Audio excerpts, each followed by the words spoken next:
नमस्कार, मैं एस के आनंद और आप देख रहे हैं पीएम बिहार न्यूज। और अभी मैं मौजूद हूँ राष्ट्रीय अध्यक्ष इंडियन इनकलाब पार्टी के राष्ट्रीय अध्यक्ष इंजीनियर आईपी गुप्ता जी के पैतृक गांव में, जहां पर आप जान रहे हैं कि पटना के ऐतिहासिक रैली करने के बाद पहली बार वो अपने पैतृक गांव गृह जिला जम्मू आए हैं। और यहां पर सरयू बाबू धाम में हूं और यहां पर देख सकते हैं अपने पिताजी के समाधि स्थल पर आज सबसे पहले नमन करने आए हैं।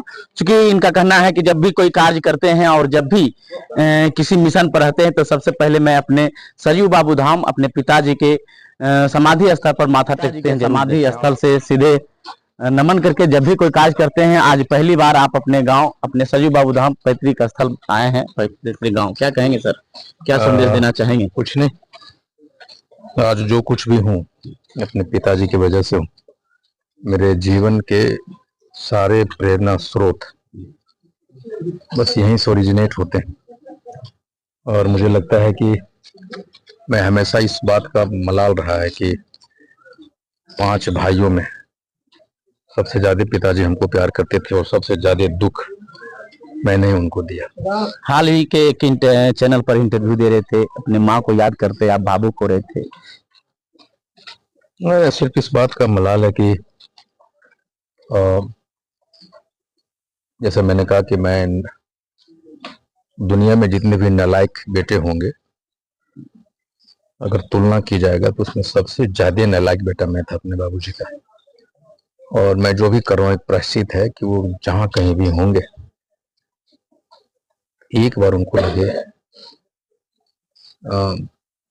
एक बार उनको प्राउड फील हो मेरे ऊपर। पिताजी का कौन सी बातें जो आपको हमेशा खटखटाती है, याद आती है? नहीं, उन्होंने कहा था कि तुम्हारा जीवन तुम्हारे लिए नहीं हुआ।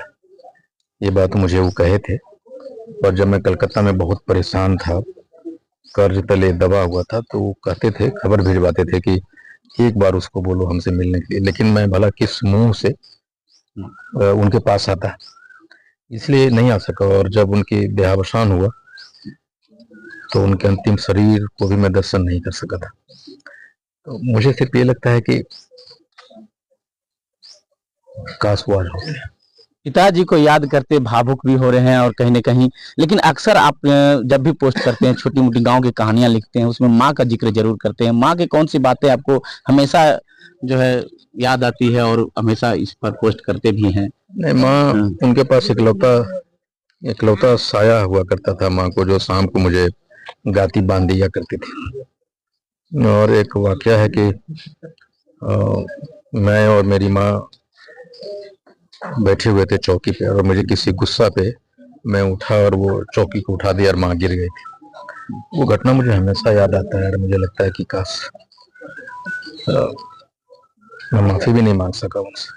बचपन की यादें हमेशा माँ रहती है जब तक याद होती है, लेकिन माँ जाने के बाद भी अपने ताउम्र याद करती हैं। लेकिन किसी ने सोचा नहीं था कि एक राजमिस्त्री का बेटा, वो साया से गाती बांधने वाला बेटा, और फर्श से लेकर अर्श तक पहुंच जाएंगे और पूरे बिहार नहीं बल्कि विश्व में एक ऐतिहासिक रैली क्रांति ला दी। कैसा महसूस कर रहे हैं? नहीं, मुझे लगता है कि पतौना की उस धरती को मैं बार बार नमन करना चाहूंगा। किसी की मिट्टी को मैं पला बढ़ा खेला, यहाँ के लोगों का वो प्यार, वो सारी चीजें, और बाबूजी का आशीर्वाद, यहाँ गांव के सारे लोगों का वो स्नेह, वो प्यार, और जमुई वालों का कहीं न कहीं योगदान है कि मैं ऐसा कुछ कर सका। वरना बहुत लोग आते हैं चले जाते हैं। अंत में एक सवाल सर, आपने शुरुआत किया था, लेकिन अब अभी पतौना अपने जिले का कैसा नजरिया बदला है, एक राजनीतिक दृष्टि से भी, और कई ऐसे दृष्टिकोण हैं जो कि आपको लगता है कि ये चीजें बदलाव हुए हैं आपके लिए? नहीं, ये तो जम्मू वाले ही बताएंगे, लेकिन इतना जरूर है कि गांधी मैदान की जब रैली ऐतिहासिक हुई तो जमुई वालों ने अपने पोस्ट से जो उन्होंने लिखा कि जमुई के लाल तूने कर दिया कमाल, तो मुझे ये लगा उस समय कि मेरी आंखें नम हो गई। जमुई अगर नहीं होता तो शायद आईपी गुप्ता नहीं होता। जमुई ही ने मुझे शुरुआती दौर में दिखाया कि जीवन कैसे जिया जाता है। जब मैं मैसिव चैरिटी कर रहा था तो लोगों से जब मिला तो उनकी सोच ने मुझे मजबूर किया अपनी सोच को बदलने के लिए कि पैसे से कोई किसी की मदद नहीं कर सकता। मदद तभी हो सकता है जब सिस्टम उसके साथ खड़ा हो जाए, और सिस्टम को खड़ा करने के लिए सिस्टम का एक दमदार हिस्सा होना जरूरी है। और वहीं से मेरी सोच बदली। और ये तो सच है कि मुझे हमेशा ये लगा है कि इंसान अगर चाहे तो कुछ भी संभव है, और वो कॉन्फिडेंस मुझे जमुई वालों ने दिया है। जमुई की धरती एक क्रांतिकारी रहा है।